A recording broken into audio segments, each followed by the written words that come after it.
வணக்கம். அரசு ராயப்பேட்டை மருத்துவமனையில இன்னைக்கு நம்மளுடைய ஹீரோ அருண் விஜய் வந்து பிளட் கொடுத்திருக்காங்க. இந்த தானத்திலேயே சிறந்த தானம் ரத்த தானம் நம்ம சொல்லுவோம். அந்த தானத்தை எந்த விதமான எதிர்பார்ப்புமின்றி அவர் ரத்தம் கொடுத்திருக்காரு. அதுவும் அவரோட பிறந்த நாளை முன்னிட்டு இது எல்லா ஒரு இளைஞர்களுக்கும் ஒரு எடுத்துக்காட்டு. தமிழ்நாடு வந்து இந்தியா லெவல்ல வாலண்டரி பிளட் டொனேஷன், அதாவது தன்னாரும் ரத்த கொடையாளர்களுக்கு மத்தியில முதலிடத்துக்கு வைக்கிற காரணம் உங்களை மாதிரி இளைஞர்கள் தான்.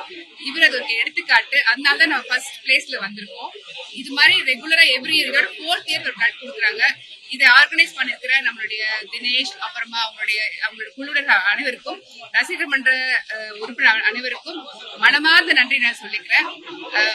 இன்னுமே இந்த மாதிரி விஷயங்கள் நிறைய ஒரு நல்லது பண்றாரு, நிறைய பண்ணணும் நானும் எதிர்பார்க்கிறேன். இவர் கொடுக்குற ரத்தம் வந்து 3 உயிர்களை ஒரு டைம்ல காப்பாத்துறதுனால என்னை பொறுத்த வரைக்கும் இவர் கடவுள் தாங்க. ஹீரோ மேல ஒரு கடவுள் தான். Thank you for donating. தேங்க்யூ. எல்லாருக்கும் வணக்கம்.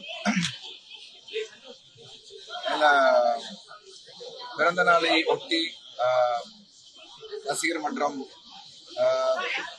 மூலமா இது எல்லாமே தமிழ்நாடு ஃபுல்லா நிறைய இடத்துல இந்த ரத்த தானம் ஆர்கனைஸ் பண்ணியிருக்காங்க. ஐ திங்க் வருஷம் இதை பண்ணிக்கிட்டு இருக்காங்க. ஸோ அவங்களோட சேர்ந்து நானும் தொடர்ந்து பண்ணுவதில் ரொம்ப ரொம்ப சந்தோஷமா இருக்கு. ஏன்னா இது வந்து ஒரு நிறைய யங்ஸ்டர்ஸ் இப்ப கொடுத்துக்கிட்டு இருக்காங்க. பட் இதை பார்த்து இன்னும் கொடுக்காதவங்க நிறைய பேர் கொடுக்கணும் அப்படின்றதுக்கான ஒரு விழிப்புணர்வுக்காக தான் இதை பண்ணிக்கிட்டு இருக்கோம். ஏன்னா ஹெல்த்தியா இருக்கவங்க யாரு வேணா நம்ம பிளட் கொடுக்கலாம். ஏன்னா அது எவ்வளவு ஒரு முக்கியமான விஷயம், எவ்வளவு தேவைப்படுது எல்லா இடத்துலயும்ன்றது நமக்கு அந்த முக்கியத்துவம் தெரியும். ஏன்னா மேம் சொன்ன மாதிரி ரத்தம் வந்து பிளாஸ்மாவா நிறைய தேவைப்படுது. இப்போ நிறைய குழந்தைகளுக்கு தேவைப்படுது. ஆக்சிடென்ட் கேஸா இருக்கட்டும், நிறைய டிஃபார்மிட்டி, நிறைய ஆப்ரேஷன் அப்போ நமக்கு ரத்தங்கள் தேவைப்படுது.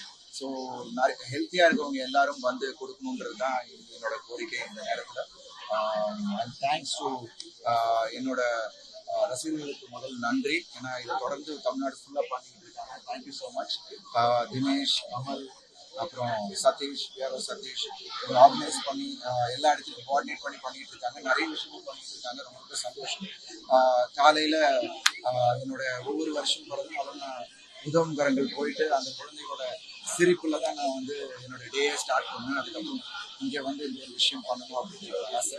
ஸோ தொடர்ந்து இது தொடர்ச்சியாக பண்ண வேண்டும். என்னோட ரசிகர்கள் எல்லாரும் தொடர்ச்சியாக அதை கண்டினியூ பண்ணணும் தான் என்னோட ஆசை. And really happy. அண்ட் எல்லாரோட வாழ்த்துக்கள். நான் இன்னும் ஃபோன் பார்க்கவே இல்லை. எல்லாரும் விஷ் பண்ணிட்டு இருக்காங்க. அவங்க எல்லாருக்கும் என்னோட நன்றி. This year brings me all prosperity and happiness. Thank you so much.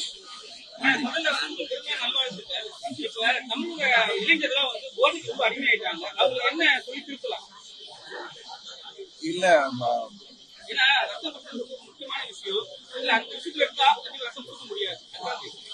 இல்ல நிச்சயமா. ஏன்னா ரத்தம் கொடுக்கணும்னா நம்ம வந்து சுத்தமா இருக்கணும், அதே சமயத்துல ஹெல்த்தியா இருக்கணும். இளைஞர்கள் பாதி பேர் வந்து இந்த போதைக்கு அடிமைப்பட்டு நிறைய பேர் இந்த மாதிரி சஃபர் பண்றாங்க. அது வாலண்டியரா பண்றாங்களோ இல்லையோ, அது தெரியாம சில பேர் அந்த விழுந்திருக்காங்க. ஸோ அதுலேருந்து அவங்க எல்லாரும் மீண்டு வரணும். அது மீண்டு வர்றதுக்கு பெற்றோர்களும் நம்ம நண்பர்கள், அவங்க கூட இருக்கிற நண்பர்கள் வந்து அதுக்கு வந்து பக்கபலமா இருந்து அவங்க உடனே அவங்க கீழே கொண்டு வரணும். ஏன்னா நிறைய பேர் வந்து அதுக்குள்ள மூழ்கிட்டு அவங்க எப்படி வர முடியாம வர்றதுன்னு தெரியாம இருக்கிறாங்க. ஸோ அந்த ஒரு இதுல நம்ம எல்லாம் தான் கூட இருக்கிறவங்க ஹெல்ப் பண்ணி அவங்க அதை வெளியே கொண்டு வரணும். யாரும் தப்பு பண்ணணும் பண்றது இல்லை, தெரியாம பண்ற தப்பு அது வந்து அப்படியே அடிக்ட் ஆயிடுறாங்க. அது பண்ணக்கூடாது. இனி வரும் காலங்களில் இளைஞர்கள் எல்லாருமே வந்து அது மனசுல வச்சுட்டு நிறைய விஷயங்கள் நம்ம பெற்றோர்கள் இருக்காங்க, இவ்வளவு ரெஸ்பான்சிபிலிட்டி நமக்கு இருக்கு அப்படிங்கிறத உணர்ந்து நம்ம வாழ்க்கையை நம்ம வந்து நல்ல முறையில கொண்டு போகணும் அப்படின்னு ரொம்ப நல்லா இருக்குமா. ஃப்ரெண்ட்லியா இருக்காங்க. நிறைய எல்லா இடத்துலயும் நிறைய ரிசர்ச் நடந்துட்டு தான் இருக்கு. பட் அதெல்லாம் மீறி இவங்க எவ்வளவு கஷ்டப்பட்டு இருக்காங்க ஒரு டாக்டர்ஸும் அப்படின்னு நம்ம கூட பாக்குறோம். ஏன்னா ஒரு எமர்ஜென்சின்னா என்ன டைமா இருந்தாலும், ஏன்னா என்னோட குடும்பத்துல 4 டாக்டர் இருக்காங்க. அக்கா, மாமா எல்லாருமே டாக்டர்ஸ், அவங்க பசங்க டாக்டர்ஸ். ஸோ எனக்கு தெரியும் அது எவ்வளவு முக்கியமான ஒரு, ஏன்னா நம்ம ஏதாவது ஒரு பிரச்சனை அப்படின்னும் போது நம்ம உடல் ரீதியா ஏதாவதுன்னா நம்ம ஒண்ணு ஆண்டவர் மேல பாரத்துல போட்டுருவோம். 2 டாக்டர், கடவுள் வந்து டாக்டர் தான் நம்ம அடுத்த கடவுளா நம்ம எல்லாருமே பார்க்கிறோம். ஸோ அவங்கள நம்ம எல்லாரும் ரெஸ்பெக்ட் பண்ணி அந்த ஒரு தொழிலுக்கு நம்ம எல்லாரும் மரியாதை கொடுத்து அதை ரெஸ்பெக்ட் பண்ணுவோம். வணக்கம். பாத்தீங்கன்னா பர்த்டே அன்னைக்கு எல்லாம் வந்து பிரைவேட் ஹாஸ்பிட்டல் தான் கொடுப்பாங்க. நீங்க அரசாங்க ஹாஸ்பிட்டல் கொடுத்துருக்கீங்க. அது எதுக்காக அரசாங்கத்துக்கு வந்துருக்கீங்க? ரெண்டாவது இன்னைக்கு வந்து பாத்தீங்கன்னா உங்களுடைய படம் வணங்கால் ரொம்ப நாளா எல்லாரும் எதிர்பார்த்து. ரெண்டாவது ரெட்டத்தலை அதோட பேரு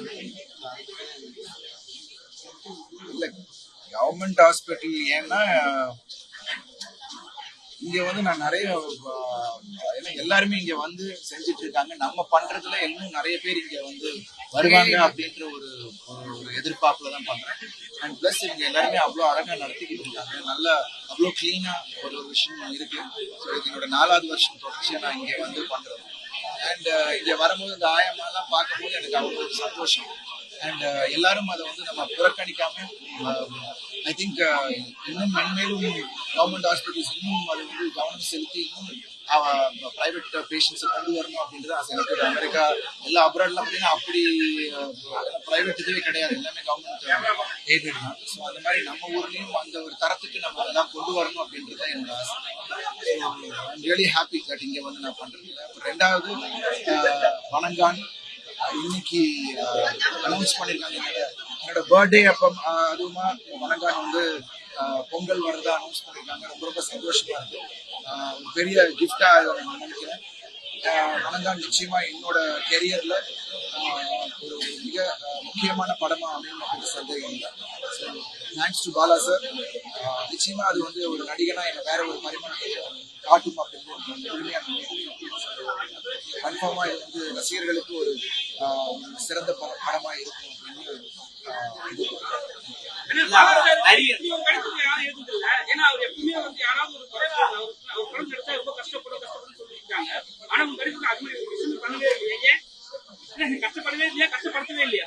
இஷ்டப்பட்டு பண்ற விஷயத்த கஷ்டம்னு சொல்ல முடியாதுல்ல. எனக்கு அது இஷ்டம். நடிக்கிறது என்னோட வேலை. அதை நான் வந்து ரொம்ப இஷ்டப்பட்டு பண்றேன். ஸோ அது வந்து கஷ்டம் எனக்கு தெரியவே இல்லை. அந்த படம் ஃபுல்லாவே எனக்கு வந்து கஷ்டமே தெரியல. ஏன்னா அவரு வந்து கதைக்கு என்ன தேவை அந்த ஃப்ரேம்குள்ள அது இருக்கணும் அப்படின்னு நினைச்சிட்டு அதை கொடுத்துட்டோம்னா அது கஷ்டமே இல்லை. ஸோ எனக்கு இப்போ என்னை பொறுத்த வரைக்கும் பாலா சார் படத்துல ஒர்க் பண்ணது இந்த படம் பார்க்கும்போது நிறைய இது எப்படி பண்ணாங்க அப்படின்னு வியக்கத்தக்க சில விஷயங்கள் இருக்கு. பட் அதெல்லாம் வந்து ரொம்ப இஷ்டப்பட்டு பண்ணேன். எனக்கு அது கஷ்டமாவே தெரியல. And thanks to Bala sir, wonderful experience. So என்னை பொறுத்த வரைக்கும் நம்ம எல்லாரும் தமிழ் சினிமா ரசிகர்கள் எல்லாருமே வந்து அப்படி ஒரு ஒரு இயக்குனர் நம்ம தமிழ்நாட்டிலும் இருக்காரு அப்படின்னு நம்ம எல்லாரும் பெருமைப்படக்கூடிய ஒரு விஷயம். அதை நம்ம வந்து அவரோட படைப்பின் மூலமா நம்ம பார்த்து அவரை வந்து போட்டுக்கணும் என்னோட ஆசை. ஒரு ரசிகனா வெரி ஹாப்பி வணங்கான் படம் சினிமாக்கு பாத்தீங்கன்னா டெய்லி பாத்தீங்கன்னா நியூஸே வருது. ஏன்னா படம் போச்சு பங்குன்ற படம் வந்து அதை பத்தி நெகட்டிவா அடிச்சு அந்த படத்தையே காலி பண்ணிட்டாங்க. அவங்க எதிர்பார்த்ததோட ரொம்ப மட்டமா ஆயிடுச்சு. ஸோ இதை பத்தி என்ன நினைக்கிறீங்க? ஏன்னா ஜோதிகா வந்து சமீபத்தில் போட்டிருக்காங்க விமர்சனம் வருது. கஷ்டப்பட்டு எடுக்கிறாங்க, கஷ்டப்பட்டு படம் எடுக்கிறாங்க. ஒரு நிமிஷம், நம்ம இங்க பிளட் கொடுத்து ஒரு விஷயத்த வந்து இளைஞர்களுக்கு கொண்டு போய் சேர்க்கணும் அப்படின்னு வரோம். ஸோ கண்டிப்பா இது வந்து அடுத்த நம்ம ஒரு சினிமா விஷயத்துல நான் பேசுறேன். வேற ஏதாவது நம்ம பயனுள்ள விஷயமா பேசுறேன். ஒரே விஷயம் வணங்கால் தான் ஃபர்ஸ்ட், அதுக்கப்புறம் ரெட்டை.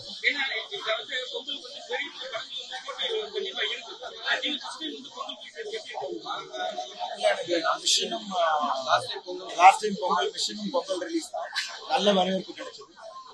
பட் இது வந்து வேற ஒரு கதையோட வரும். ஆடியன்ஸ் நிச்சயமா இது வந்து ஒரு மிக ரொம்ப நெருக்கமான ஒரு படமா ஆடியன்ஸுக்கும் அது போய் சேரும் அப்படின்ற நம்பிக்கை இருக்கு. படம் இப்பதான் பார்த்தேன், 2 நாள் முடியாப்பா. பொங்கலுக்கு ஏகே படம் ரிலீஸ் ஆகுது, கலை படம் ரிலீஸ் ஆகுது. ரெட்டத்தலையும் உங்களுடைய சேனல்ல வருது. ஆனா நீங்க என்ன சொல்ற? ரெட்டத்தலை இப்ப இல்ல, வணங்கான் தான் முதல். அவர் உச்சங்க, அஜித் சார் உச்சம். அவருக்கு யாரும் போட்டி கிடையாது. பிளஸ் அவரோட ரசிகர்கள் எல்லாரும் என்ன வந்து அவ்வளோ நேசிச்சுட்டு இருக்காங்க. நிச்சயமா அது போட்டியோ எதுவும் கிடையாது. இப்போ அனௌன்ஸ் பண்ணியிருக்காங்க. ஸோ அது நாளடைவில் அது என்னன்னு தெரியும். ஸோ எங்களுக்கும் ஒரு சின்ன ஒரு வழி கிடைக்கும் அப்படின்றது தான். நடிகர்கள் வந்து விஜய் அவர்கள் வந்து இப்ப அரசியலுக்கு வந்துட்டாரு. ஸோ அவருக்கு என்ன மாதிரியான வாழ்த்துக்கள் ஏதாவது? ஏன்னா எல்லாரும் விஜய் சாரோட அரசியல் பயணம் ஒரு வெற்றிகரமான பயணமா அமையணும் என்பது என்னுடைய வாழ்த்துக்கள். மற்றபடி ரியலி ஹாப்பி. ஒரு விஷயம் நம்ம பண்ண மக்களும் அதை பார்த்துட்டு இருக்காங்க. I hope everything turns out to take good for it. ஆனா அஜித் குமார் படம் பண்ணிருக்கீங்க சரிங்களா? அவர் வந்து ஃபர்ஸ்ட் வந்து டேலண்ட் சொன்னாங்க, அதுக்கப்புறம் அஜித் சொன்னாங்க டேலண்ட் பேர்ல கூட்டு அடிக்கிட்டாங்க. இப்போ ஒரே ஒரு நீங்க நடிச்சுதான் கேட்கறேன். இப்போ வந்து அந்த அஜித்தை வந்து அஜித்தே கடவுளேன்றாங்க. அது நீங்க எப்படி பாக்குறீங்க ஒரு ரசிகரா? அது அவங்க ரசிகர்கள் அவங்க மனசுல இருக்கிறது அவங்க சொல்றாங்க. So அவங்களோட விருப்பம். அது நம்ம வந்து அதை பத்தி நம்ம வந்து கமெண்ட் பண்றதுக்கு நம்ம எந்த ஒரு கமெண்ட் இல்லைன்னா ஏன்னா நீங்க நண்பர் சொன்னாங்க அஜித் உங்களுக்கு நண்பர் தானே? நண்பரா எனக்கு பர்த்டே அன்னைக்கு நிறைய பேர் போஸ்டர் பர்த்டேக்கு நிறைய ஸ்கில்ஸ் வரும் படம் பேர்லாம் உங்களுக்கு 2 மட்டும் தான் போட்டீங்க. என்ன காரணம்? இது பர்த்டேக்கு எப்பவுமே பல படங்களுடைய போஸ்டர் போடுவாங்க, எந்த படம் நான் நடிக்க போறேன், எந்த படம் வருது அப்படின்னு சொல்லிட்டு. ஆனா நீங்க நடிச்சு முடிச்ச படத்துடைய ஸ்கில்ஸ் மட்டும் தான் வந்துட்டு இருக்குது. ஆமா அதுதானே மக்களுக்கு என்ன அப்டேட் தேவையோ அது போதும். எல்லாத்தையும் போட்டு கன்ஃபியூஸ் பண்ணக்கூடாது எல்லாரும். Thank you so much. எல்லாரும் அஜித் நீங்க பாத்தீங்க வந்து புது நடிகரா இன்னொரு ஹீரோ தேங்க்யூ சோ மச்.